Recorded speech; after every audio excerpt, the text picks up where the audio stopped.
Hello, everybody. Welcome to the Unprofessionals Podcast. I'm CJ. That's Brandon. We are two best friends who love to argue everything movies, TV, and pop culture. Brandon, how do you feel to be on the first episode of the Unprofessionals Podcast? It's great to be here. I couldn't think of a better co-host to argue movies about. So how are you doing today? That's very kind. I think I could think of a couple better co-hosts actually, but we'll settle for you. I think you're a good enough choice. Very nice, very nice. Anyways, let's go ahead and get started with news. Let's talk about Marty Supreme. Now, everyone's very Yeah, excited about Marty Supreme. Everyone's hyping up the jackets. The popcorn bucket looks great. But Marty Supreme has made headlines. It's become the biggest per theater average gross for a film in almost 6 decades. In almost a decade, earning $875,000 from just 6 theaters in LA and New York. Brendan, how do you feel that's about that pre-opening for Marty? well. First of all, I first want to start negatively because I can't believe that New York and LA are the ones that still get these movies. It's very unfortunate that A24 and other movies do freaking only get this thing. That's very sad. But besides that, it's amazing why that does happen, and it's mostly I think kudos to Timothy, which we'll get into, but because this is happening. Yeah, I think it's good. I think it's really exciting. I think LA and New York are always kind of the test pilots for any big movie. Everything opens. Like, whenever I look at my AMC app, like Marty Supreme is opening on the 19th. And that literally just means New York and LA. So it's just a constant reminder from us people in the Miami film community that we get the slop. We get it weeks after. And also, like, And living in LA, these people have the advantage. Like, they go to early screenings, they go to Q&As, the directors walk out every single 5 seconds. But I never understood why that is. Like, why do they have early release there? Why? I don't understand. Like, they already normally, LA and New York, people already go to the movies more than most states, right? They're already going to go no matter what. So why do they release them early there? I don't get it. I think naturally those are just both big hubs of film, and also the infrastructure is just a lot better. More theaters, more independent theaters. I mean, like with One Battle After Another, they had 4 theaters across the country that were in this division. That's very small amount of That's theaters true. that people are able to access. And so, unfortunately, I think they're still going to be the leaders, but it's up to us to really build up the Miami community of film to get people in seats for them to care. Yeah. Why do you nod your head? You don't have faith in Miami?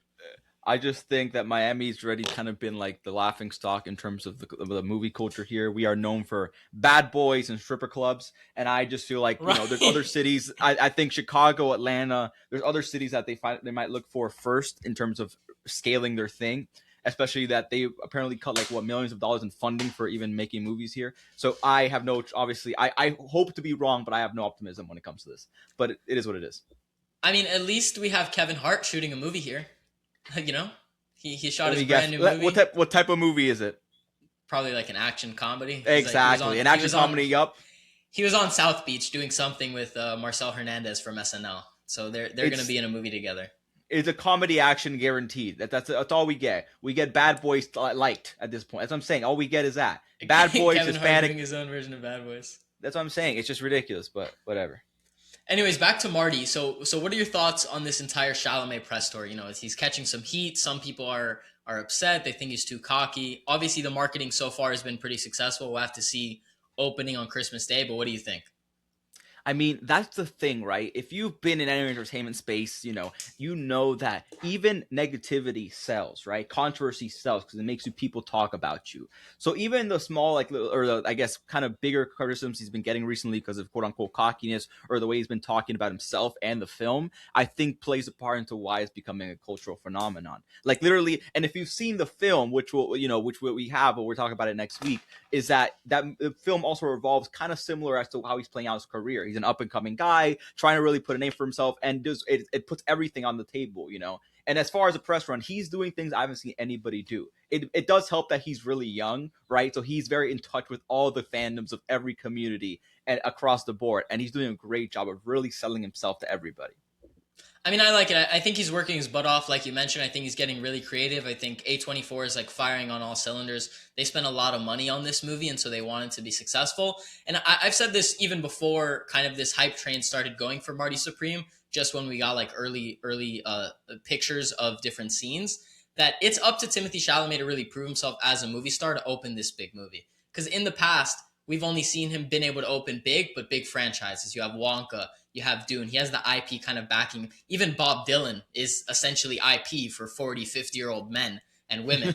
And so this is really his test. It's a ping pong movie. No one knows who Marty Mauser is. Okay, nobody. So it's really his test as a movie star. And I think he's really rising to the challenge. I think the marketing's been effective. We're talking about it right now. We've made multiple videos about the popcorn buckets, the jackets, the Wheaties box. So he's building up hype. The only problem that I really have with Timmy is in certain interviews when I think he kind of is overselling himself, like selling himself personally. Instead of looking at like, hey, look how great my movie is, he's saying, no, I'm great. I'm the best. And so I think that's where kind of the disconnect is starting to form with me, at least. I would just kind of prefer like him to be a little bit more humble. I like his SAG speech that he did for Bob Dylan, where he said he was in the pursuit of greatness.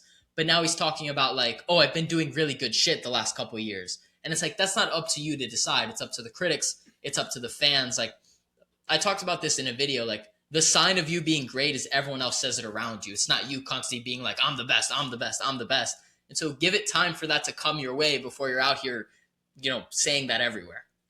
I mean, to continue the sports analogy of like the greats, like that's why a lot of people give slack to LeBron, because he was saying a few times, like, especially a few years ago, when I beat the Warriors, I became the best of all time, right? Where Jordan, didn't really say that, even though you could tell he thought that. He never said it, right? Yeah. LeBron says it constantly, not as much anymore, but he used to, and that definitely undermines the thing. And as you said, and not only in that press conference or the interview, he's talking about how he's doing great stuff. He also, even in the recent rap he did with like that viral guy, he also said, I got Oscars, something along those lines, about he's getting Oscars. And so he's very much like putting his his stuff on the table, trying to really say that. And I agree, it's a fine line between trying to figure out how you can say it in a way that sounds natural and like motivational, and like I put all the work in, compared to like, oh, this is clearly me being the best, like compared to everybody else. So it's tough. Yeah, and we'll see how the Oscar voting shakes out. Like, I don't think an actor should be going out on these press tours like having the Oscars in mind. Obviously, they think about it. Obviously, they do their campaigns. But I think he's more worried about how this movie's going to open monetarily, which I'm happy about. And I think the way he's acting in certain interviews and certain moments is going to rub Oscar voters the wrong way.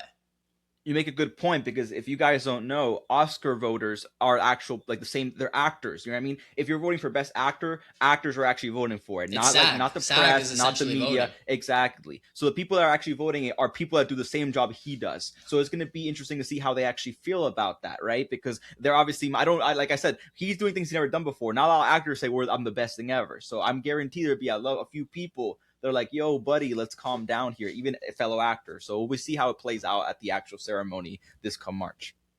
Yeah, we'll see. I mean, he's in the battle with DiCaprio. So for me, it's between them two. And obviously, I'm a little bit biased. I'm giving the edge to Bob Ferguson here. Yeah. But I wouldn't be mad. I wouldn't be mad if he gets the Oscar for Marty. Although I do think he will be insufferable post-Oscar. Or maybe it'll be a situation where he humbles himself, but I don't think so. I think he'll be more annoying post-Oscar, going into Dune 3 on top of the world with a Best Actor Oscar in his belt. But we'll see. We'll see how it plays out. But as for box office wise, he's selling the hell out of this movie, and I think it's going to work. I think he's going to make a lot of money. He's going to make a lot of money for A24 specifically. I mean, I already have my ticket for the 26th. I won't be going on Christmas Day because I like to spend time with family like a normal person, not go to the movie theater. But the 26th, I'm seated.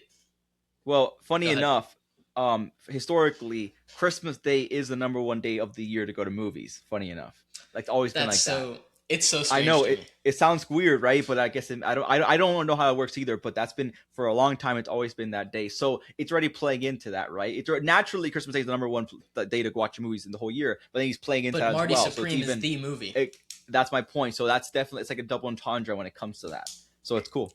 Well, we'll talk about this later, but then that kind of makes me wonder. Like Avatar picked this December 19th spot, probably hoping to play out through the holidays into the new year.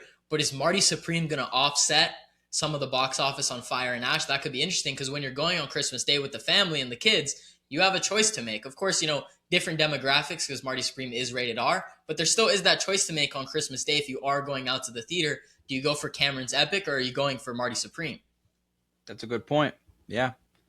Yeah, we'll see. We'll have to talk about it, but I'll be there Christmas Day. As a cinephile, I love that people go out on Christmas Day.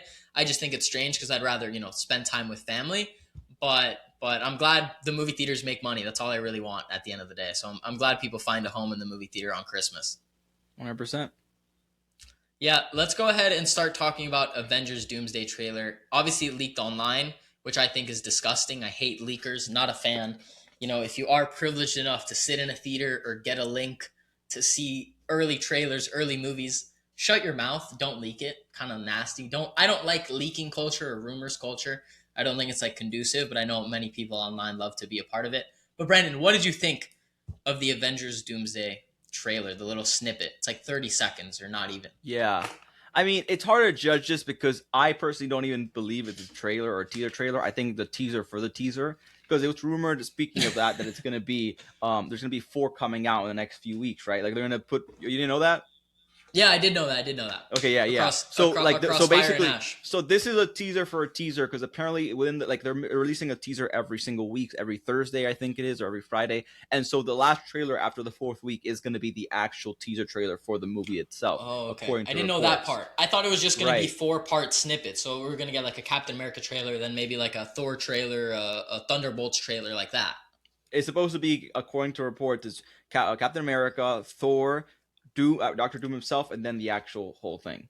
That's the rumor, but we'll see. Interesting. But anyways, I thought it was cute. I thought it was fine. Like it's like I said, it's hard to judge it because it's like nothing. All we really learn is that he has a son, which is interesting, right? But in terms of like the whole MCU aspect of it all, I definitely do think it's taking a swing, right? Whether it's definitely a risk, right? It's a risk, but also not, because we know that it's Christopher Evans, Captain America, the greatest thing ever.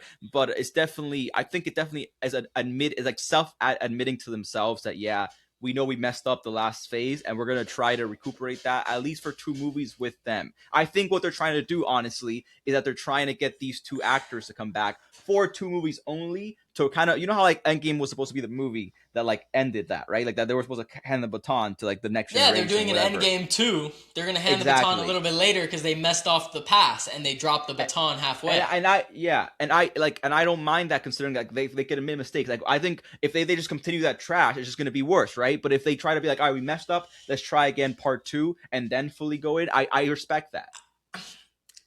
I agree with you to a certain extent, and I agree with the sentiment of what you're saying, that they realize they've messed up and now they're trying to course correct.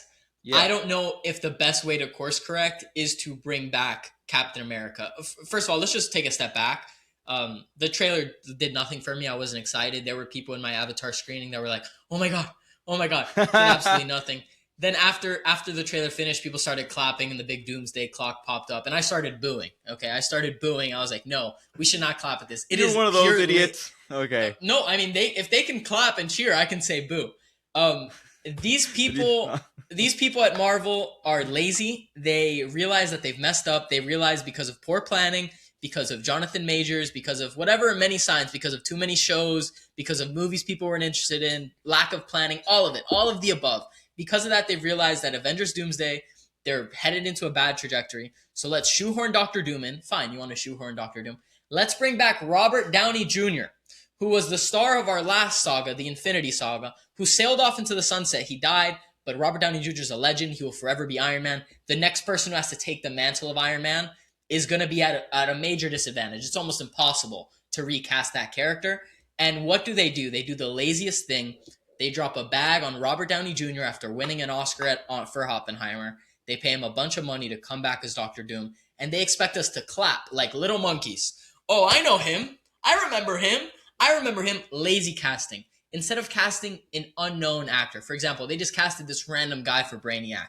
Do you know the actor who they casted for Brainiac? Some German actor. I've never heard of that guy.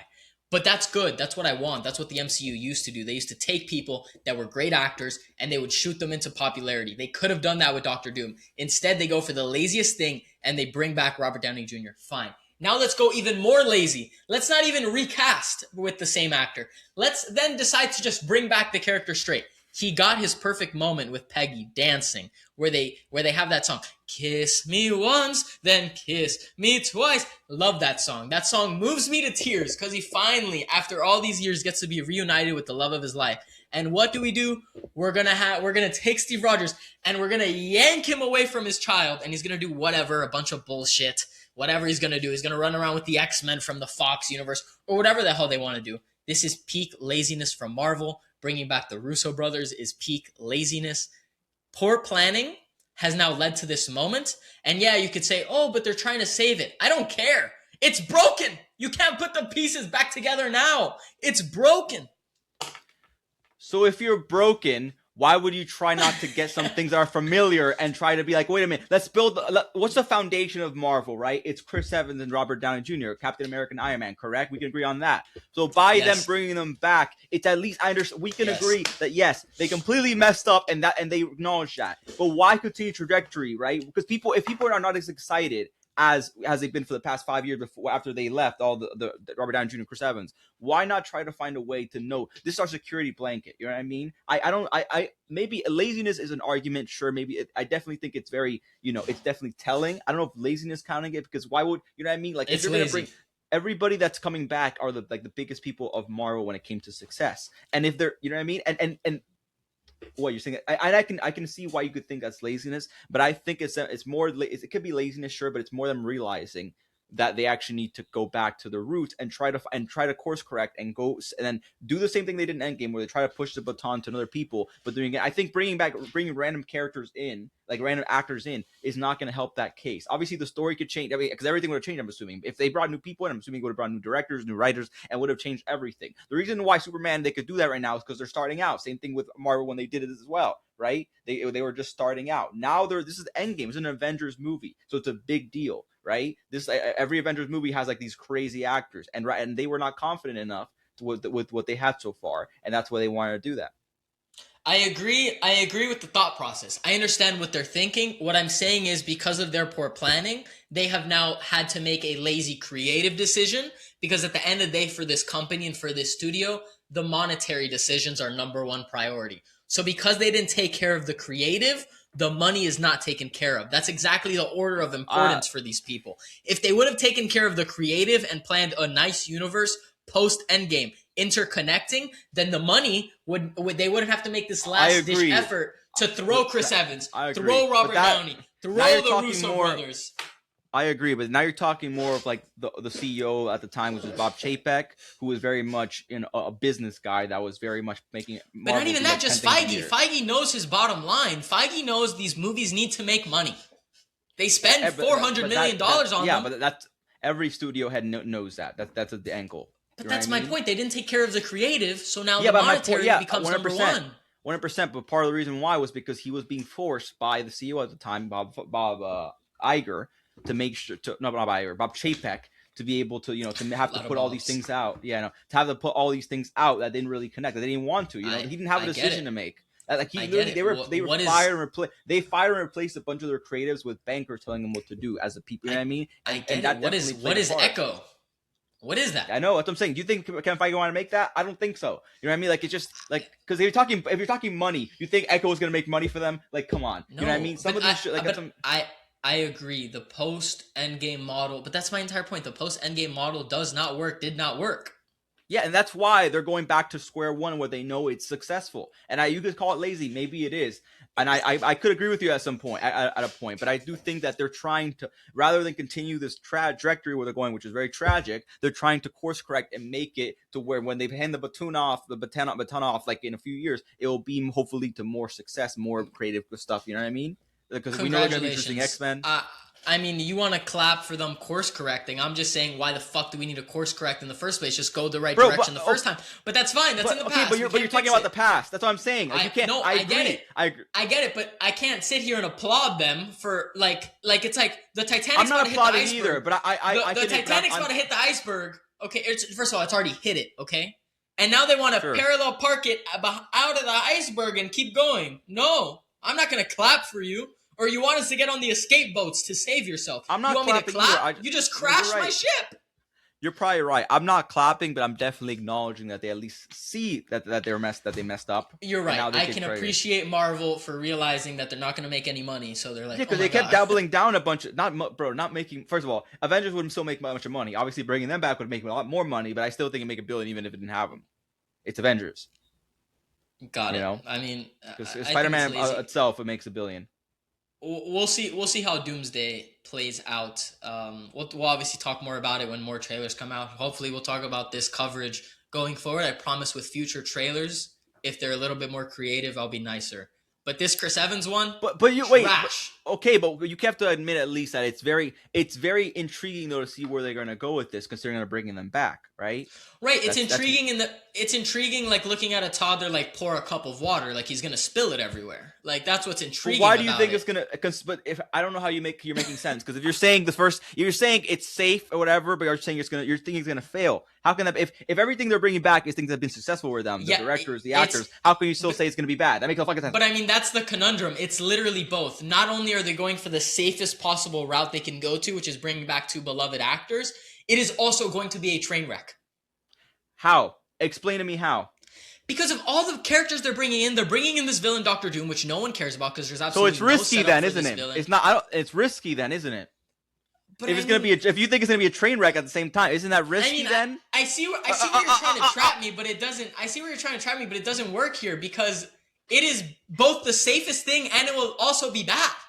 It's not risky. That's the thing, Brennan. They're risking would be doubling down, betting on the I think it is risky because like you said, everything was perfect. They Captain America. Oh my god, the song, risky. And now all of a sudden, it could. I don't know. That's why it's a fine line between risky and lazy. You know, it's a fine line, right? There's a line. If I stay at home somewhere, if I stay at home, fucking scratching my ass. It's risky. I might be homeless very soon, right? But it's also lazy. See, exactly. Got you. Let's move on.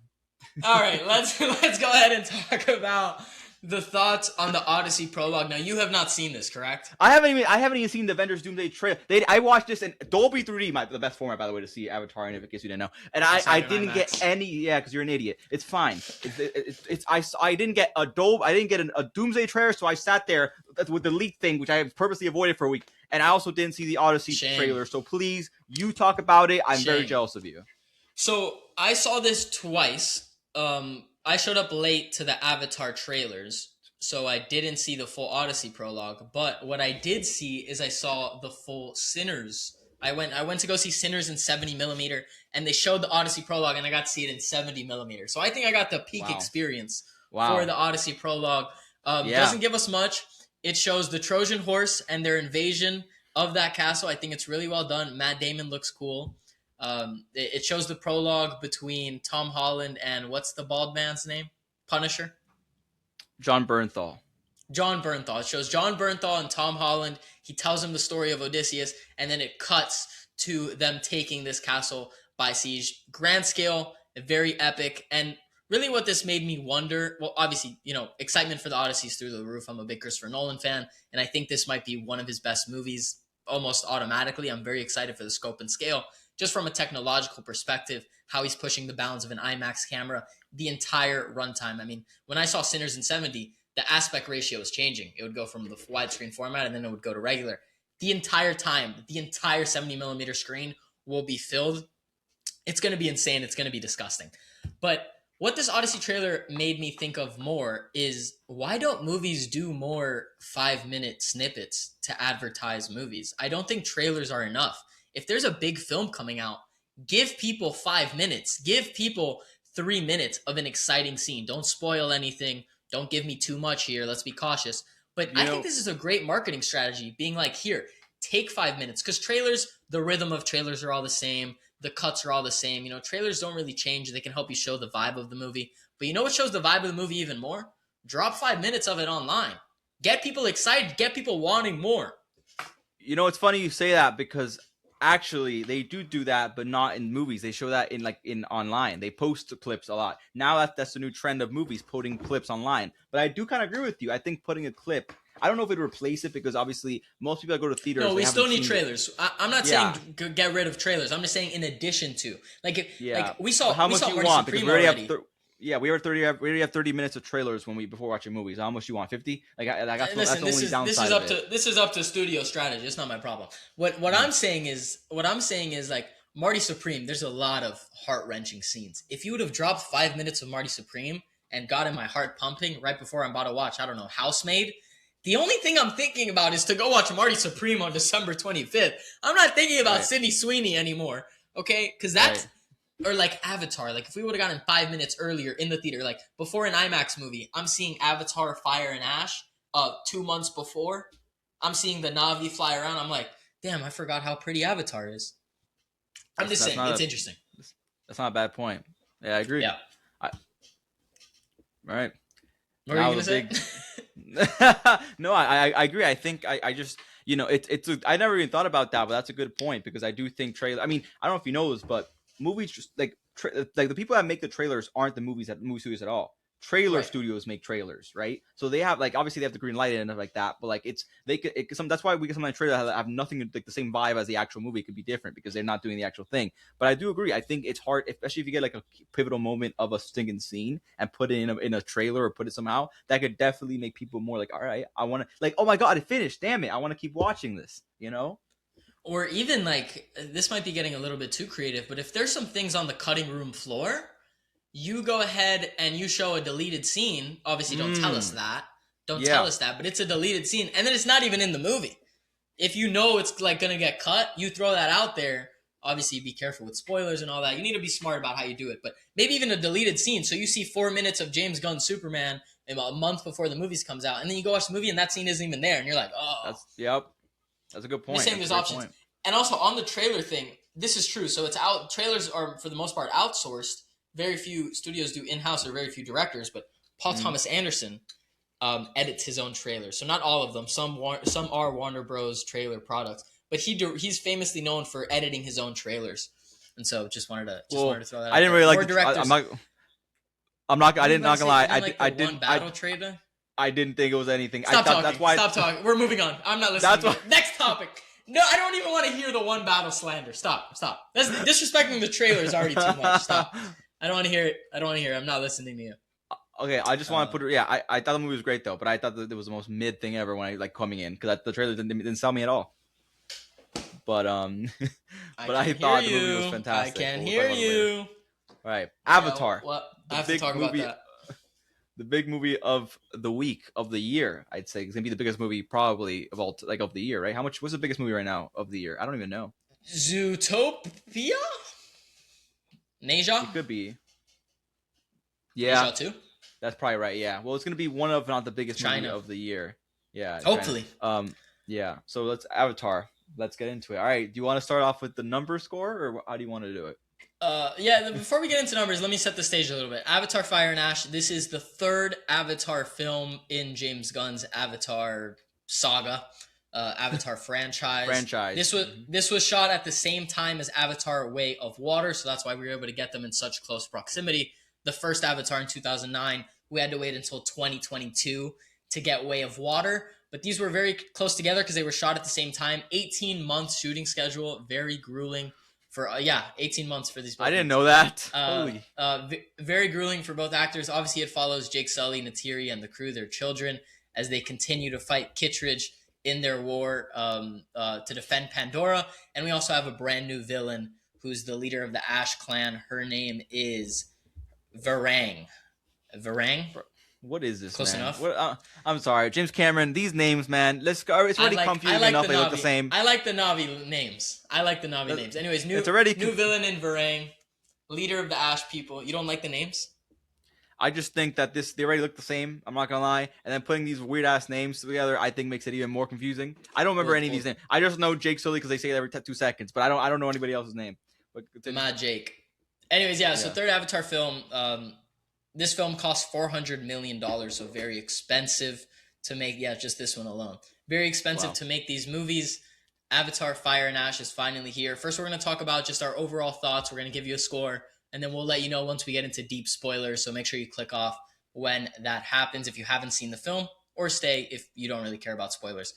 Brandon, I'll start with you. What is your rating? Yeah, should we do the rating first at the same time? Yeah, let's do rating at the same time. Wait, but I it's funny. I'm like, I don't even know what I'm gonna give this. Like, I'm with you. I'm with the honest right now. I don't even know what I'm gonna give it. To be honest, I'm just gonna say something. Well, lock it in. I have my number. The way you said that already is scaring me. All right. I have my number. All right. Oh, but okay. 2, 1, 8. 6. Oh, I'm not gonna lie. I'm between a 6 or a 7. 6, 7, 6, 7. Sorry. I really am though. I am literally between a 6 or 7. So I have to watch it again to give a full thought out score. But right now I'm leaning closer to 6. All right. So one, you've watched Fire and Ash once. Brandon, we'll start with you. You did not like this movie as much as me No. for some reason. Okay. Yeah. We'll start with you. Why a 6 out of 10? What did you think of Avatar: Fire and Ash? So in my actual review on TikTok, I gave it still a green hat, like a good score. But it's just the reason I liked it a lot. I enjoyed my experience throughout the whole time. I just was also disappointed by it at the same time because I love Way of Water. I think it's a 9 out of 10 to me, maybe even better. I think it's literally like it's way better than the first film in my opinion, which we'll get into later. But and I've watched it like 5 times. So I know that movie, especially I watched a rewatch that came out a few months ago in Dolby 3D, which they showed a preview of Avatar, Fire and Ash. And so I know this movie very well.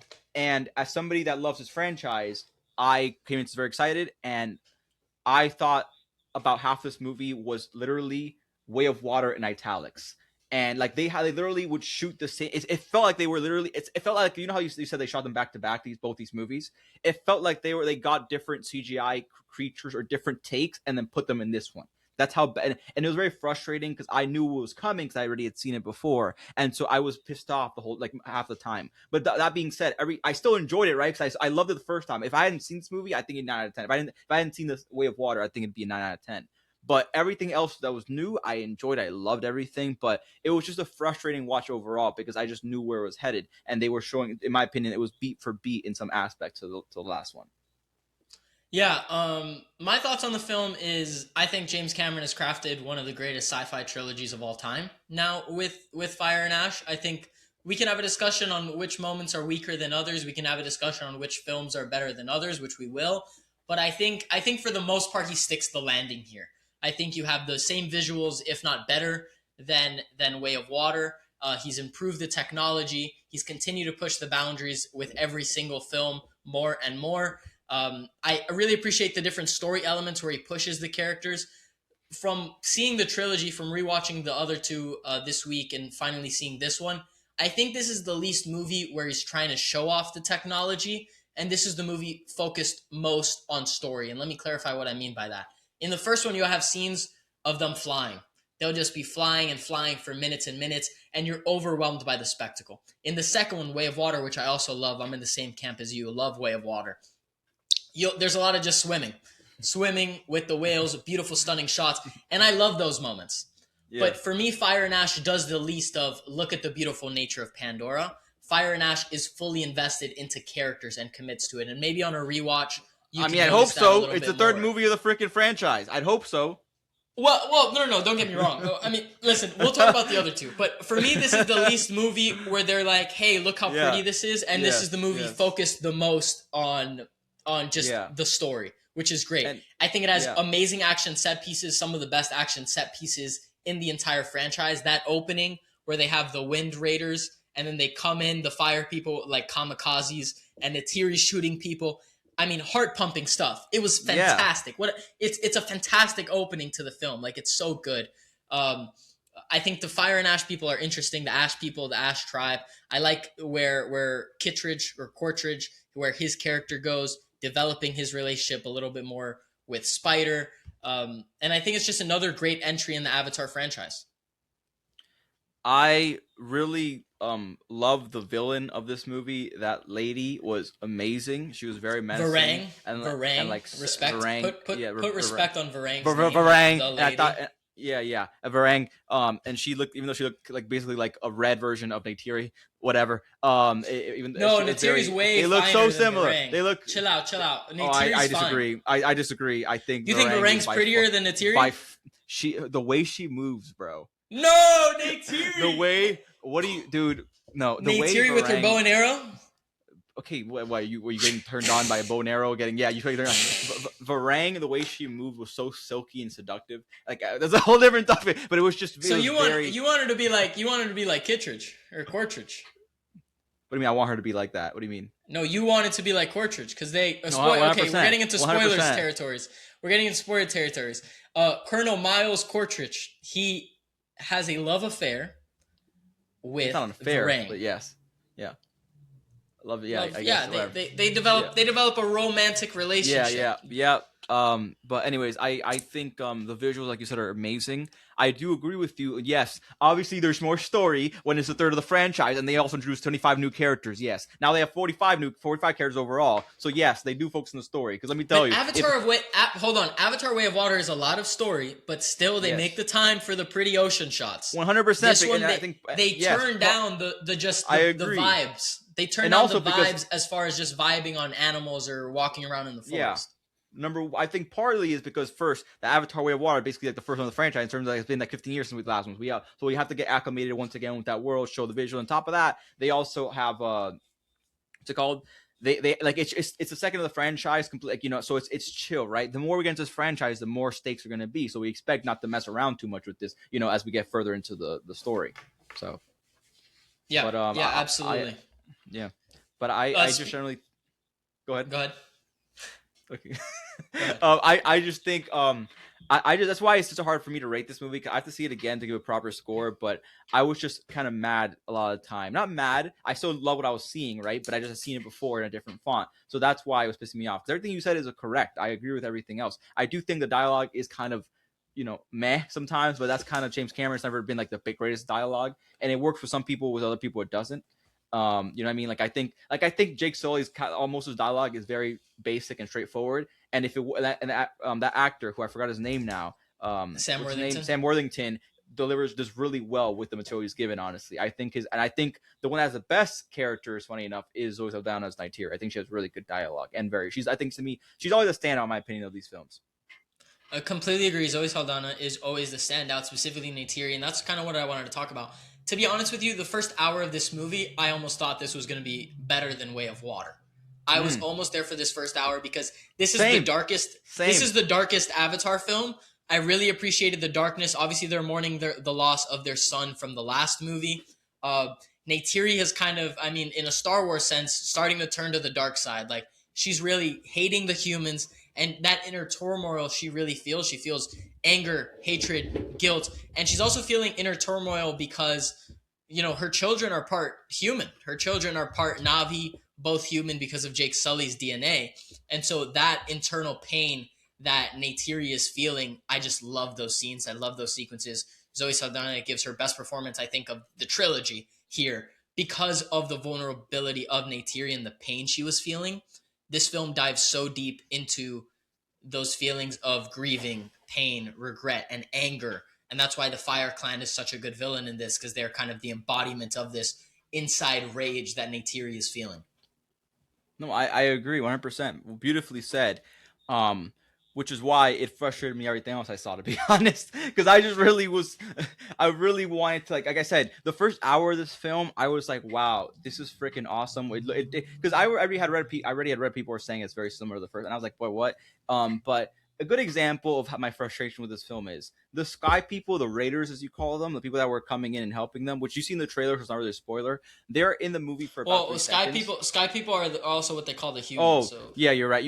be careful there. Yeah. The Raiders, the people that came in these boat-like ships, like in the air, trying to help them, whatever. Yeah. I really want to see more of that. I think that was the best shot of the movie, in my opinion, in terms of awe and wonder. Like, that was beautiful to look at, like the music, everything. That was Avatar, and I really enjoyed that. But I wanted more from that. Like I said, I think that, like, I do think like it's really story based, but I think there were some moments where I would like to have just breathe a little bit with like the new tribes we're getting, because we got a bunch of stuff in this film. Yeah, I agree. I mean, you have that one nice shot of Kittredge going up the volcano mountain, and that was beautiful. And we didn't really explore that world at all. And one of the criticisms I'm seeing, especially online, is like, yeah, the Ash people are really cool, but they're very underdeveloped. And specifically, Varang as well is very underdeveloped. Like, we should have learned more about the Ash tribe, and I do agree with that criticism. It doesn't completely ruin the movie for me like it has many other people, but I think going a little bit deeper on the Ash clan would have made a lot more sense, because they're the most intimidating villain in this entire series, and this is the most intimidating Church has been as well. Like him with the Ash leader Varang. I agree. I think, and you're right. They're basically like barbaric people, right? All they do, they don't really even speak essentially. And so all you're getting from like in terms of like plot or like story or character is from Varang. And she's obviously, and they do explore a teeny bit, and I did enjoy when they did explore it. There's very visually beautiful and compelling and psychedelic things to go on with Right. that. But I do agree. I think they kind of, it's funny, they kind of, I think, well, it's kind of getting to spoiler, but I think they kind of split the villain arc, or the interesting part of Varang, into Quaritch. You know what I mean? Because I think Quaritch is a great character arc in this film that we'll keep exploring in the future. Because I thought, bro, we're really bringing back this man for a third goddamn movie. Like, come on, man, what is he, Terminator? Like, you know what I mean? But I actually, funny enough, I kind of grew, as I was watching the film, grew to like be interested more in this character. And I think that kind of was like that's why I think the dual villain of this film is not only Varang but also Quaritch. Yeah, and I think the duo villain adds a lot more to the stakes, especially because we see how effective the Ash Clan people are at fighting. There's many moments, especially with Neytiri getting shot early. James Cameron's very smart in doing that because it's showing that, like, okay, these Ash people aren't someone to mess with. And that light up kamikaze scene where you have the Firebird kamikaze, I was like, holy shit, That's these Ash people bro, are not to be messed with. That's why it was so cool. Like, everything about the start with me was such a 10 out of 10. But then as the movie progressed, it became a shot for shot beat, in my opinion, of the last film. Like, quite literally, which we'll get into spoilers. But that's why it's so frustrating. Because everything I watched was freaking awesome. I want to give it a 9 out of 10. But at the same time, it's hard. Because, like, you know, like, for example, I love MJ the Musical. I've seen it 9 times. But you know what I mean? So I know what's coming, but I still love it. And so it's the same thing of, like, I don't know how to rate this because I know what's coming because I've seen this in a different, like, way of water, but I still love it. That's why it's hard for me. Like, I could easily give it, like, what you gave it. But I don't, that's why I'm like, I don't know how I could feel about it because I have a great experience with it. But well, here, let's talk about this. One of the most important aspects of this film, and one of the points of criticism, is that this movie is very Spider-focused. It's very much having to do with Spider, played by Jake Champion. What did you think of Spider as a character? What do you think of him as the focus in the film? I mean, you know, it's funny. I think people are divisive over how they feel about him, and I kind of am as well. I think he has the worst dialogue, like, by far. And I think he also is, like, I don't know if it's the actor or the way he does it, but it's very cringe in my opinion, a lot of scenes. But at the same time, he is very integral to the story in both worlds, right? Like, he's literally like the human version of, like, the object people need to continue the story forward. You know, like the I thought that was little fascinating. How they need to save Spider's life, and so they basically without make spoilers. him half. No, we're into spoilers now. Oh, we are? Oh, we're talking. Okay. Yeah. Okay. So, like, I that's why one of the most interesting and fascinating scenes of this film was the dynamic between Quaritch, Jake Sully, and Spider. Because that was because that's obviously the film, right? That's literally what it is. Because they're trying to two fathers, one son. Exactly. And we see how they fight, they don't fight, how he's trying to turn to the good side, but he's not. You know, he's trying to, as Core is trying to figure out if he's literally going to be military or with the son. You know, because that's what Avatar is. It's family against, you know, military, whatever you want to call it, right? That's what it is. It's Fast and Furious, basically.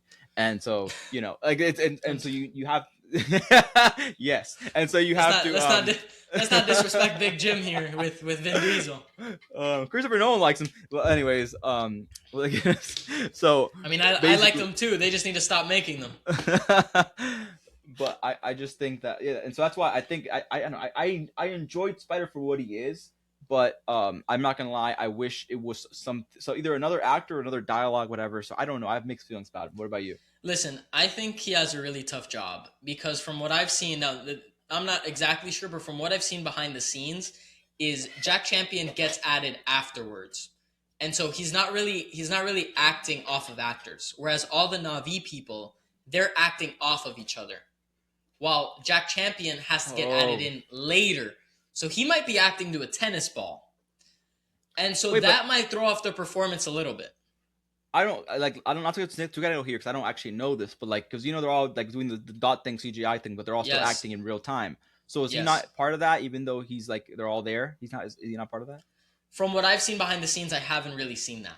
Okay, I could be wrong. I could be wrong here, but for the most part, I'm pretty sure Spider is added in after.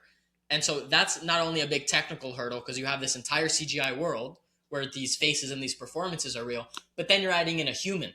And so that must be very difficult to balance. And I think it's interesting that James Cameron decided to do this because, I mean, James Cameron always likes to set the bar high. I mean, they built like a 30-foot tank for Avatar: The Way of Water indoors. Yeah. We'll talk about that later. But yeah, so I think it's tough. So Jack Champion has a hard job here because I think he's acting off of tennis balls, and he's also a human in this entire CGI world. And let's be honest, like, Avatar world is beautiful. There are moments in here where I wonder, like, are you sure that's all computer generated? Because it all looks so real. Yep. But when you add in a whole human, there's contrast no matter what. Your brain just instinctively knows. And that's not a knock towards the visuals. The visuals are beautiful. But your brain just knows. Your brain knows that's a real thing and those are computer. It just instinctively knows. And so that could be why it kind of sticks out. But I think he had a hard job, so I'll give him a pass. I do agree some lines come out a little bit awkward. My issue was you have this really dark film early on. Very dark, very intense, very violent. The darkest places the franchise have been the entire time. But then at the ending, when you're trying to land the plane on the relationship he has, I mean, hold on. Talking about darkness, there's a scene where Jake Sully almost kills Spider because the military or the company that sponsors the military wants to do experiments so that humans can recolonize Pandora and kill all the Na'vi and recolonize and make him breathe. Because Spider is able to get this power through Neytiri, or not Neytiri, excuse me, through Kiri, who saves his life. Same name. Not the same. And so they want to experiment on him. And so there's a scene where Jake Sully doesn't even see a way out. So he's going to slit this kid's throat that he's known since he was a baby. Okay, and that's not very Jake Sully. Now, of course, he doesn't end up doing it. So dark movie. This is a dark film, the darkest of the three. And then at the end, you have a Jake Sully, Kitrid Spider fight, and they're over here cracking jokes. That just, to me, really took me out of the movie. The third act where they're cracking jokes, like, I understand have some levity, but it's kind of the Marvel thing. It's kind of the James Gunn thing where they just don't know when to turn off the jokes. There's a place for jokes. There's a place for humor. But when Kittredge is dying, when the world is at stake, cool it with the puns and the jokes and stuff. I don't need that. Not every character is Spider-Man. I do agree, but I do think Quirridge, or whatever the name of that guy is, the villain, he always makes jokes. So I didn't mind that. I actually did find them funny when he was making them. You know, I think he's like that throughout the series, from what I remember. So I don't mind him doing that. If Jake slowly started making jokes, now we have a problem. But I think like Courage always has been making jokes throughout. So I didn't have a problem when he was like saying, "All right, we're gonna sing now. We're gonna sing. You know, we're gonna kiss and go along." I enjoyed that scene funny enough, and I don't laugh at movies, but I thought that was funny. So speaking of that scene, do you think he's dead? Speaking of that scene, do you think he's dead? Because when my girlfriend and I were driving back. Okay, I'm sorry. When my girlfriend and I were driving back, I was like, "Oh, he's definitely dead. Like that's it." And my girlfriend was like, you've watched? He's not dead. You know, it's funny because you claim to be the quote unquote cinephile, but based on your take, you seem to have watched I don't know how many 2 movies of all time because it's the number 1 golden rule of film deaths is if you don't see that man, goddamn, it didn't happen. Yes. And they showed purpose. Funny enough, they showed him like the last Avatar: Way of Water. He died more than this one. Like that one was way more. Okay, he might have died. Oh no, never mind. They pick him up in Way of Water. Never mind. I forgot about that part. But either way, Spider we takes only see him. Yeah, we only see him. Remember, and that like because he died. Like in this one, he died, but he's like in a thing where like kind of like a hurricane type thing, right? So he's still like floating or whatever. So he definitely got into something or 100%. I would be shocked if they don't bring him back for the next one. You know, they purposely, I think, left it open-ended in case, because now, like you said, they haven't filmed this one yet. They haven't even, they're probably still writing so they definitely left it open-ended on purpose, right? Because the last one, they purposely left it alive because they knew the second one was coming. Like, they knew the whole story for the 2 and 3 movie. But the next one, they don't know. So that's why they kept it like that. So but based on movie knowledge, and you should know this as well, he's open-ended at the very least. I want him to die. Like, can we just get this over with? No, I don't. Funny enough, I think he's not a 4th time villain. We want him again for the 4th time. I think this was his best effort. I think this was the best. I agree. But let's end it on a high note. That's it. Let him dead. Bring someone new. Bring the Fire Clan back. Do something. Once again, I think like I said, the reason I think they're gonna bring back, and they should, is because this trilogy is a movie about family and family against what you're familiar with or what's wrong or government, whatever you want to call it, right? Because he was human and now he's an avatar. So I think that trajectory of him finally. I think Corrin's story. What's his name again? Quaritch. I think Quaritch's story is leading towards him becoming an ally of the Avatars. I think every movie they're inching forward to that because he has to and this one more than ever. Every movie more they make, he's more than ever like trying to think about. Wait a minute, he's kind of right, Jake Sully, about the whole family thing and how it's his son. More and more, like they purposely they made literally 3 or 4 scenes in this film where he could have taken out Jake Sully, but didn't because he's like, I respect it because he saved me or he saved my son, whatever. So, But see that's the thing though. Like this character, that's why he jumps off and kills himself. He thinks he's killing himself. He's gonna survive somehow. yeah, he did Les Mis. But that's why he's killing himself, because his options are continue to go after this family and his son. He realizes he doesn't want to do that anymore. Or his options is to team up with them, and that's also against his character as this military macho man. So he's like, I'm just gonna kill myself. Like I don't like either of these options. No, literally. I mean, that's him. Like that's his best way to deal with it. And then like for him not to have a final word to Spider, for him not to say anything, like for it to end on like a jokey, like okay, I understand that he's gonna come back, but that character is jumping off that thing, not thinking he's gonna come back. He thinks he's dead. So not a final word like I love you, son, jumping off, dramatic style. You know, like it doesn't end the character in a satisfying way. I agree with the inner turmoil because he doesn't like both options, so he jumps off. But there's a better way to execute that, I think. Which is why it's going to lead to the next one. We're going to, but I agree, yeah. There will be another one. What did you think of Spider and Kiri kissing? People are like, that's weird. They're kind of siblings. I'm kind of into it. Not in a weird way, though. No, of course you are. Aren't you from Alabama? I think it's really... I think it was really weird as well. I didn't expect. It was very out of left field for me. I don't think it's crazy. It's not out of left field in in this entire movie. I'm pretty sure in the second one too. They're kind of buddy. Yeah, they're buddy, but it's like family. I thought they were buddy. Not got them family like Alabama buddy. No, they're hinting that they like each other, even in the way it walks. How they hint?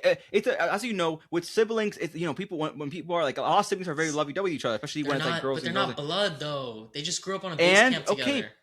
So that's, do you think that makes it better? If I let's say me and you or me and a girl, whatever, we literally were like we weren't blood related, but we literally grew up in the same household the whole time since we literally could goddamn look at our fingers, and then you think that's fine? You think that's very sus from you, mister.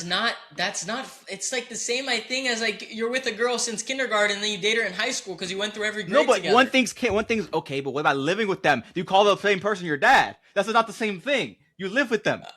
All right. You see your sister doing this crap the whole time. She's like doing this. You're like, oh my god, so attractive. Like, what are you talking about, bro? I think it's more innocent than that. I think you're dragging. It's a little bit more innocent. I mean, obviously it's in it, but first of all, yeah, especially when that what's her name? Kira? What's her name? Kiri. When that Kiri girl's like a billion years old, and she was like a what, like a 15-year-old? I don't know, man. I think her powers finally coming out in this was pretty cool. Yeah. Can we talk about, because there's a few things I didn't understand about this film. Remember when they were going inside like that little, I forgot what it's called, where they connect their hair and then they're in the freaking, where they basically saw like that purple thing, like the purple light. The god. And they saw like their goddess. Is that what that is? That's the goddess? Yes, we that's saw like their a glimpse goddess. of her. Okay, that's their goddess. Right. Okay. Yeah. And also, I don't know if we want to move past this, but at the final scene, what was that? Because I haven't even looked this up or whatever. Was that because I talked to some people about it when I was watching with them, but they said that's just their world. Remember when like they all that was Pandora. They zoom out and that's Pandora. I thought it was some other thing. I didn't know what it was. I thought because every what? No, it's Pandora. Just Pandora. Okay, so it's not. I thought it was like teasing the next movie. It's not. It's just the end. Of the movie. Two final things I want to mention. Varang is played by this actress called Una Chaplin. Una Chaplin is the granddaughter of Charlie Chaplin. So I thought that was just a fascinating piece of like movie history. That Charlie Chaplin pushed the envelope of what was possible with film and film technology. And then you have his granddaughter being a part of this franchise, which has pushed the envelope with CGI filmmaking. I just thought I would mention that. I think her performance is great. I think Varang is really good. I think it's a shame that we didn't get more of her. Exactly right. I think it's a shame we didn't get more of her, but I'm sure she'll be there in the future. She's a very menacing character. I just thought that was a cool piece of film history that I could share. Very sensual. Big fan of her, the way she walked. By the way, Neytiri's hotter than Varang, by the way. It's just you like the bad girls. You like the bad girls, huh? I wouldn't say Neytiri's an angel either, let me tell you. I don't think she's an angel. Yeah, she started off saying, yo, we kill our son first 5 minutes. She's like, we're killing him. That's true, but she didn't push that way. Varang's just a psycho. Listen, the way Neytiri growls... she went crazy. Okay. When Neytiri gets mad and she pulls her teeth out, ooh, I love that. Or when she's shooting her bow... Bro, I'm not gonna lie. When Courage went into that, like her home and her base, that was literally, I became him. I had the same, be like, whoa, bro, that's crazy. I literally was exactly him. And I felt like me. And I hope everybody here, if you haven't watched this film in Dolby 3D or IMAX 3D, but definitely Dolby 3D, just that scene alone, because we've always seen like Avatar, we're used to like 3D in it, but seeing those like The visual, like, the psychedelics. colorful, the psychedelics in Dolby 3D or IMAX 3D was absolutely wild. Like it was so cool. Like it truly felt really trippy. So I highly recommend that. Why, especially seeing because they Varang in there. Varane gives Kitcher some sort of like drug, and he starts tripping out. Right, to see like the truth of him or whatever. And Yeah, it was let's close out Avatar: Fire and Ash. The only thing I want to close out is I'm disappointed that they didn't do the eye opening. yeah. Because that's in 1 and in 2. I didn't appreciate that. Why would why would if you want to do the zoom out and then cut to like Jake Sully being like, then that's what fine, it should have been? You gotta do it. It should have been well, obviously the Quittridge, yeah, 100%. But they don't know if they're gonna make another one. They need to close. That's the only reason they didn't do it. I guarantee they had a story made. They would have had him like whatever, like getting like rescued, and then he just opens his eye. That would have been sick, bro. I would have been sick. All right, that's it for me from Avatar: Fire. And that would have been no, it's not. And that would have been a metaphor from opening his eyes about the actual Avatar people as well. It can be seen that way. Maybe. Oh, speaking of metaphor, I thought it was beautiful how Neytiri. Hold on, sorry to go back to this. I thought it was beautiful how Neytiri had this like inner turmoil, and she realized that like she has some hatred towards her children because they're part sky people, they're part 100%. Children. I think it's beautiful that when Jake Sully gets kidnapped and he gets taken to the base, she has to use the weapons that Jake Sully made, and the weapons are rocket launchers attached to the bow or attached to the arrow. And so like those weapons are a mix of essentially what her children are. I think that's really poetic. And I think it's really beautiful that that's what she uses to save Jake. Because it's like it's her acceptance of, okay, these are my children. I love them no matter what. And I'm going to save my husband, who's also part human. I just love that little touch. It touched my heart. Great take. That's all I have to say about Avatar: Fire and Ash. Let's go ahead and open up to rankings. Do you have anything else to add on this film? Nope. All right. So let's start off with our number 3, our least favorite Avatar film. We both agree that all these movies are good, or you're still unsure about Avatar: Fire and Ash? No, it's good. I give it a 6. Okay. I'm leaning towards a 7, but I'll probably give it a 7 to 8 as I rewatch it. 6 to me seems very disrespectful for this film. Even though I was disappointed in certain moments, I still think this film is amazing. No, that's why I agree with you. That's why it's hard for me to rate this, because I agree it's amazing. I just was frustrated seeing the same thing again. Let's start with number 3. What is your least favorite Avatar movie? The first one, by far. Brandon, I think we just made a perfect ranking because I agree. I think the first Avatar is amazing, masterpiece, but it's the weakest of the 3. Yep, agreed. I think it's the most tech demo-y, like I was mentioning earlier. It's 100%. The most show-off beauty, which I love. I'm not against that.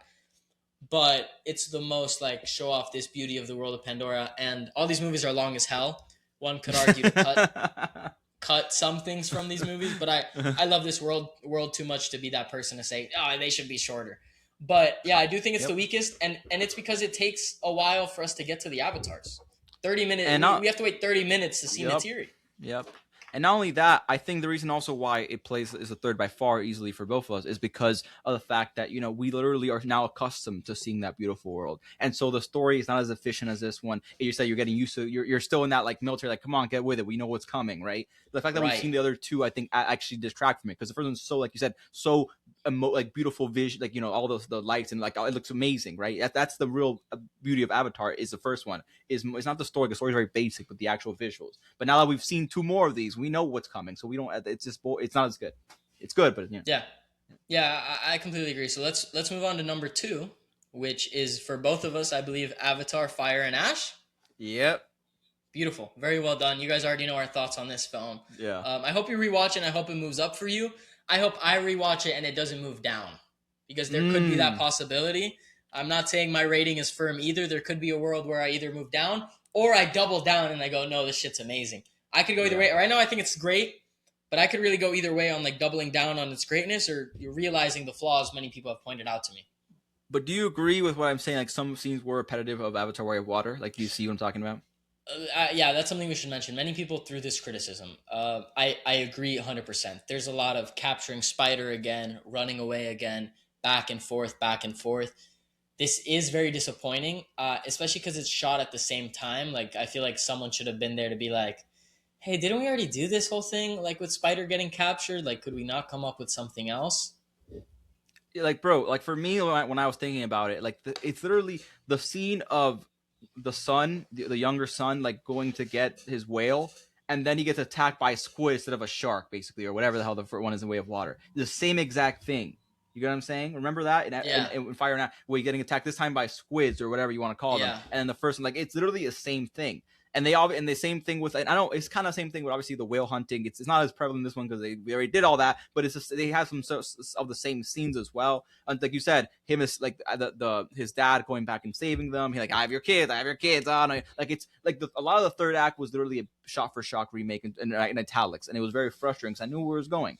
But that's why I agree. The first part was amazing. I was thoroughly entertained.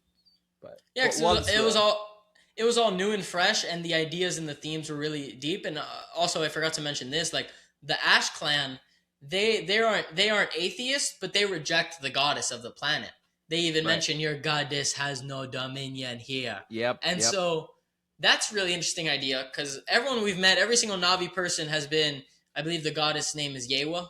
Yewa, Yewa, Yewa, Yewa, Yewa, Yewa. And this is a clan that's kind of been like, Awa didn't save us. Awa screwed us over. So screw Awa.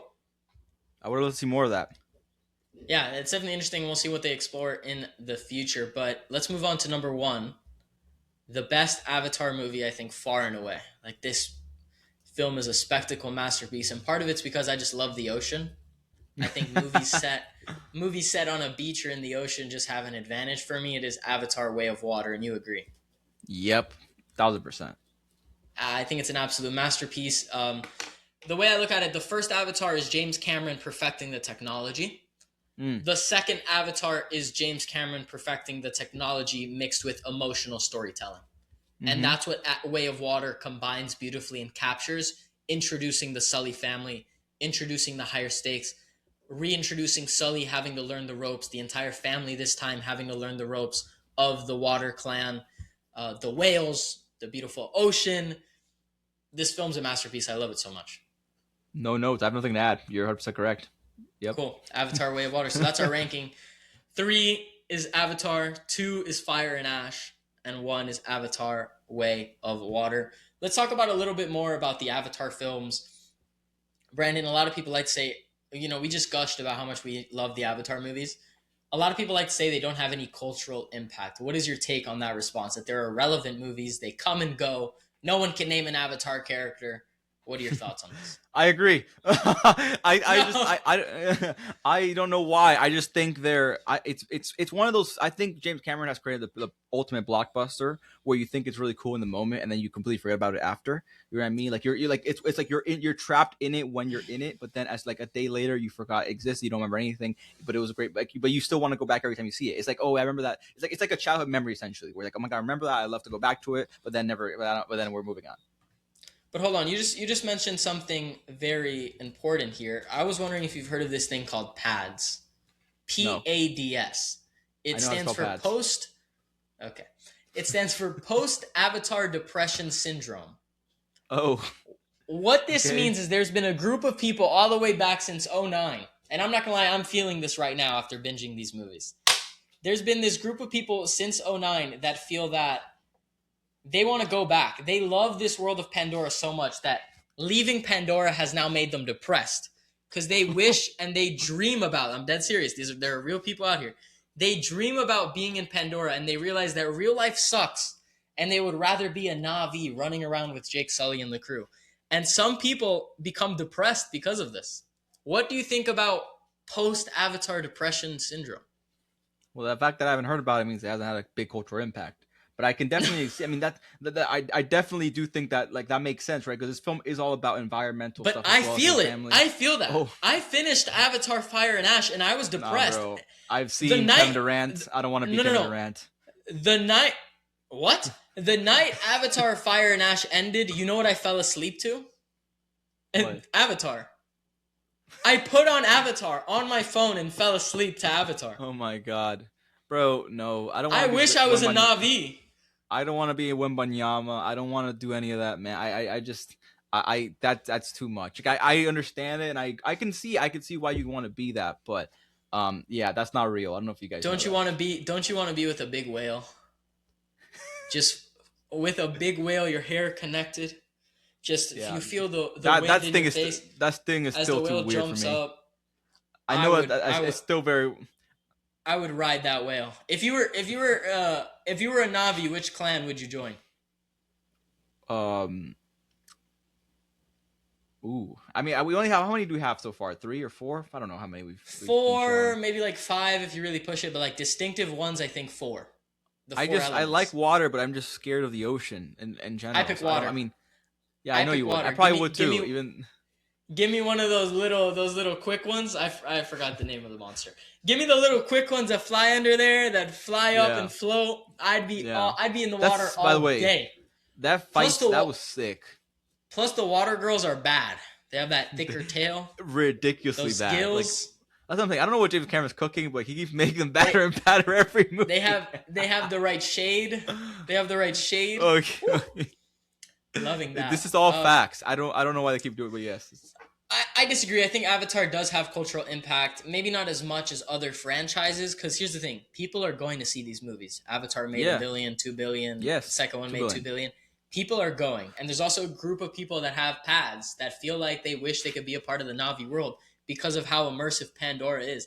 If there was a plane ticket to Pandora, I would go on it. And I would become a Na'vi if that was an option. Yeah, it doesn't sell as much toys, but it does sell toys.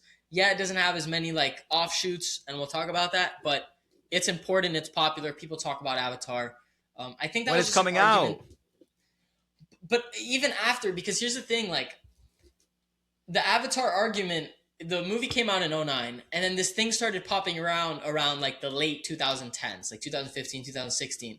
And then they'd ask people like, name a character from Avatar. And the movie came out in 2009. Like, people couldn't remember that. But now you have an entire trilogy. I still don't remember. I watched it yesterday. You have... All right.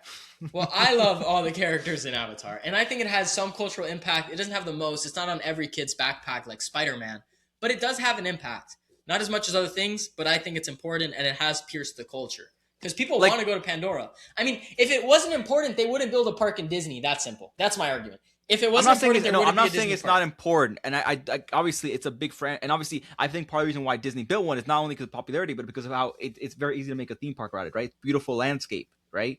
Like it's beautiful. That's part of the reason. Fits the animal kingdom. It fits the kingdom. It fits like the theme. It's a very thematic movie, so I think it's and it made $2 billion, so it's easy. But I honestly I was earlier before we recorded this podcast, I was making a joke how I was like, wait, they should make a theme park about this, and I forgot I was at the Epcot theme park of that. I mean, Animal Kingdom. Wow. At the Animal Kingdom. Like I've been multiple times. I've been, and I forgot because of how freaking irrelevant this thing is. Unless you're there, I'm just telling. I don't know what it is. It's something about it. It just doesn't speak to like more than a few weeks when it actually is coming out.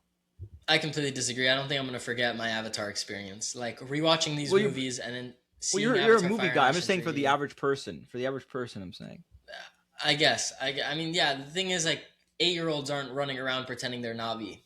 Like if you think of all the biggest, but I'm a runner. I'm gonna run around. Like next time I go on a run, I'm gonna climb a tree and pretend I'm a Na'vi. I'm not gonna lie. Like when you think of the biggest movie of all time, box office, Titanic's way more iconic than Avatar. It is. I'm like, maybe because of Oscars as well. I don't know, but yeah. But there's also a different demographic, and also let's not forget that Avatar 1 and 2 have both been nominated for Best Picture.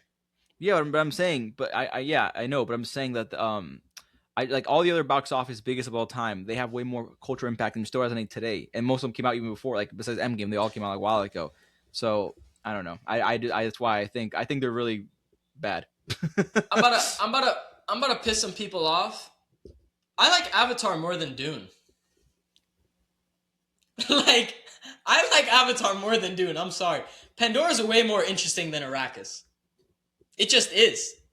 The animals in Pandora clear the fucking worm.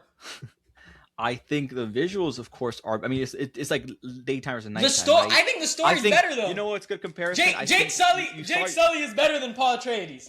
Jake Sully could whoop Paul Atreides in a fight. Not only could he whoop him in a fight, but Jake Sully's a more interesting protagonist than Paul Atreides in the Dune movies. Oh my god. It's interesting for 20 minutes where he's like, I'm a human and now I'm like freaking Avatar. Now that's all it is. More important. Hold on. That's not all it is. This man feels the guilt of abandoning his homeland. Yes, his military. Bringing this pain to his wife having mixed race children, and then he has to defend these children. He has to lead this tribe, fighting prejudice against him being mixed blood. He has to lead these tribes. He has to keep these people safe, while also, not only does he have the responsibility of family, he also feels the responsibility of causing all this mess, with Kittredge always hunting them down. Don't say Jake Sully is not a deeper emotional character. Jake Sully is more interesting than Paul Atreides. I would agree to this take if there wasn't about 25 different other interpretations of the same exact thing with the same exact themes, including a freaking Pixar movie coming out next year called Hoppers that's going to do the same goddamn thing. So I don't want to hear this. That's a bad take. I think you should watch. I think Avatar is a great way to start your day. Wait, am I wearing them, Jacob? I think Avatar is a great way to start your day, and then actually watch a good movie at night with Dune Part 1 or Part 2. Right? That's how you do it, because they are daytime. Avatar's a daytime movie. Dune is a real night movie. No, I completely disagree. The Avatar movies are better than the Dune movies. Obviously, we have to wait for Dune Part 3, but Dude, I like... What are you talking about, bro? If I had to... Hold on. Answer this question. You have to delete 2 movies. Dune 1 or Dune 2, or Avatar and Avatar Way of Water. Which duo are you deleting? Avatar, both, by far. No, that's a horrible take. Bro, Avatar Way of Water is way better than both of them. Avatar Way of Water clears both of them. No. More beautiful visuals, better storyline, more interesting protagonists. No. What's interesting about Paul Atreides? Well, first of all, watch him. Have you watched him? Have you watched it? I've seen both Dune movies. I've seen Dune 2 multiple times in theaters. Yeah, you liked it, didn't you? I respect those movies more than I love them. Yeah, I think they're great movies. Yeah, there you go.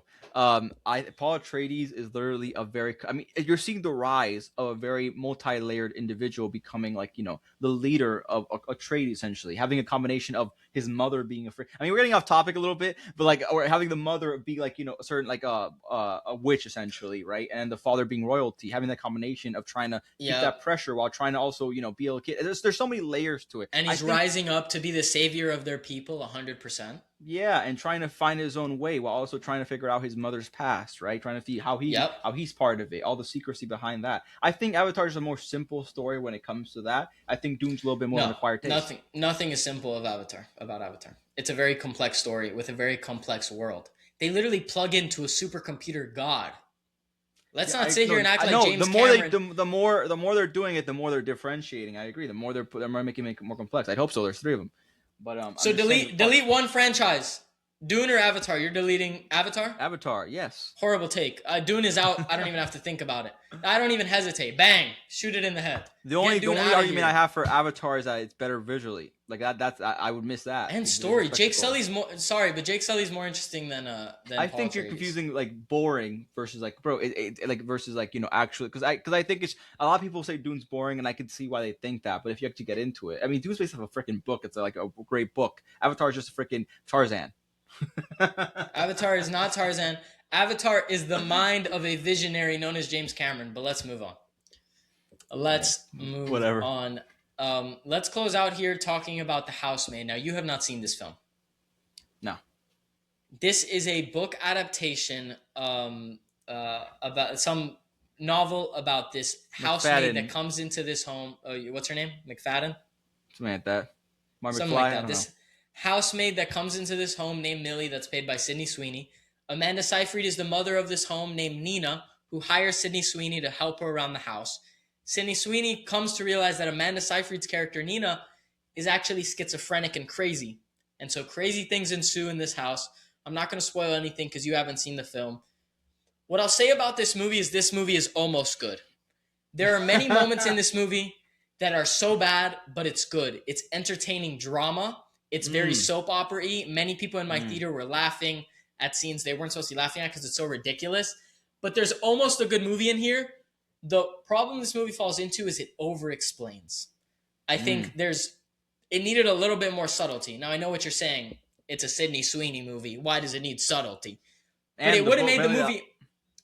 It would have made the movie a lot better, but it over-explains, over-flashbacks, over, when I was already starting to connect the dots.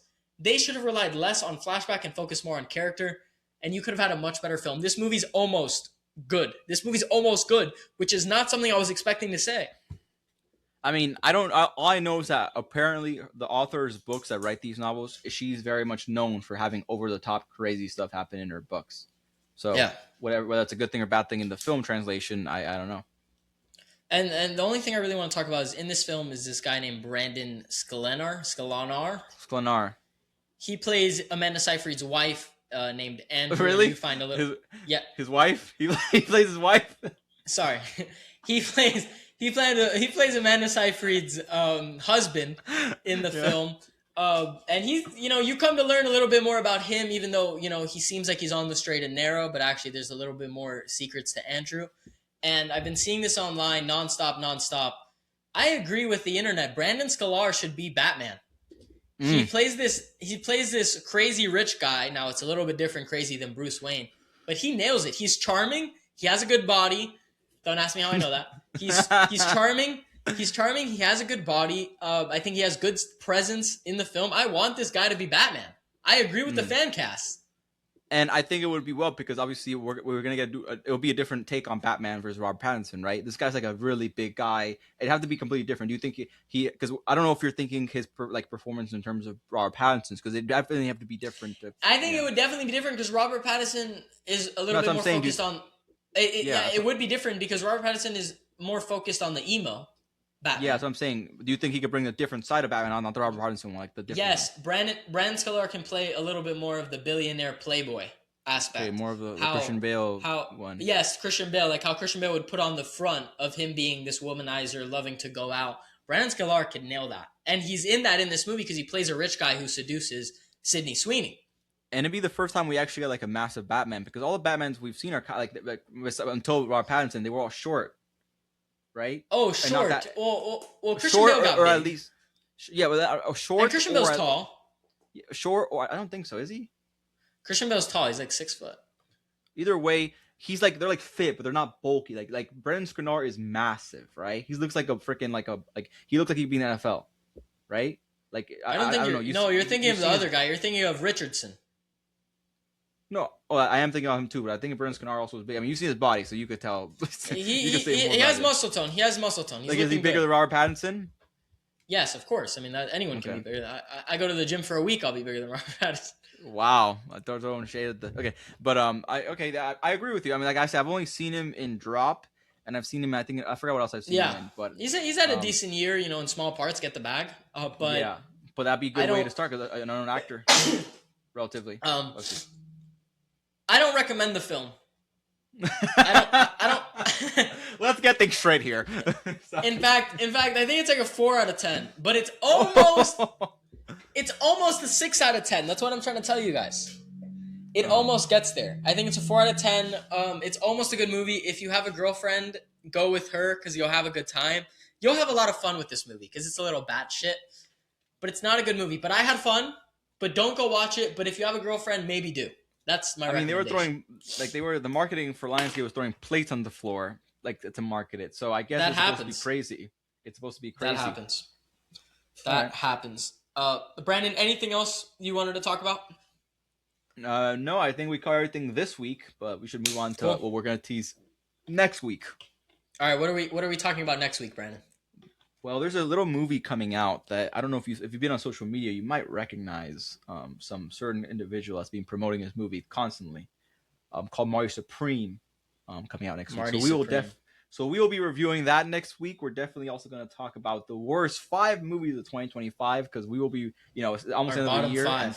Our bottom 5. We'll also be talking about the most anticipated of next year. Looking forward to a big year. It's going to be the first year since 2019 that we've had massive blockbusters coming out almost weekly, essentially. Right. It feels like the post-COVID, post-strike world has finally just gotten out of the Hollywood system, and now we're back on track. We're back on schedule. And 2025 felt like that, but the way 2026 is slated, it really feels like they're firing on all cylinders. No COVID effects, no strike effects. Yeah, there was a report that came out that the projected box office of next year is supposed to match 2019's, which was an amazing year for me. That's a big sign of health and recovery. That's a big sign of health, yeah. And we'll also be talking about Fallout episode 1 and 2 as we get into it because it just started and we're very excited to see how this goes. And maybe a little bit more, but that's all we have. That's a little teaser of what we have next week. Absolutely. Brandon, thank you very much. I think you need to rewatch Avatar. Fire and Ash. I will. I definitely will, just to make sure of it. And anyways, do you want to let your the viewers know your socials before we leave? Yeah, Where to find absolutely. you If you want outside of to, here? if you want to follow us individually, my socials on TikTok and Instagram are I Watch Movies Pod. Go check me out there. Film reviews, talk about popcorn buckets, talk about a bunch of different things. What about you, Brandon? And mine's Brandon Talks, as you see in the name here. With 3 S's on Instagram and YouTube, 1 on TikTok, and I also speak about anything from pop culture, movie entertainment, just all the stuff we all love to watch and see. Go ahead and show off the Avatar popcorn buckets to close us out. Avatar. Oh, right behind you. Yes. Yeah, kind of important. Also, you forgot you had a big dragon on your popcorn. Yeah, I don't. This is like from the Fire Clan, right? I don't remember. I think that's her. Yeah, that's her bird. Yeah, it's a very nice popcorn bucket. That was graciously pretty given. Very pretty. All right. Wicked sucks. Wicked for good sucks. Thank you, Brandon. Whoa. Okay. All right. Have a good one, everybody. See you guys.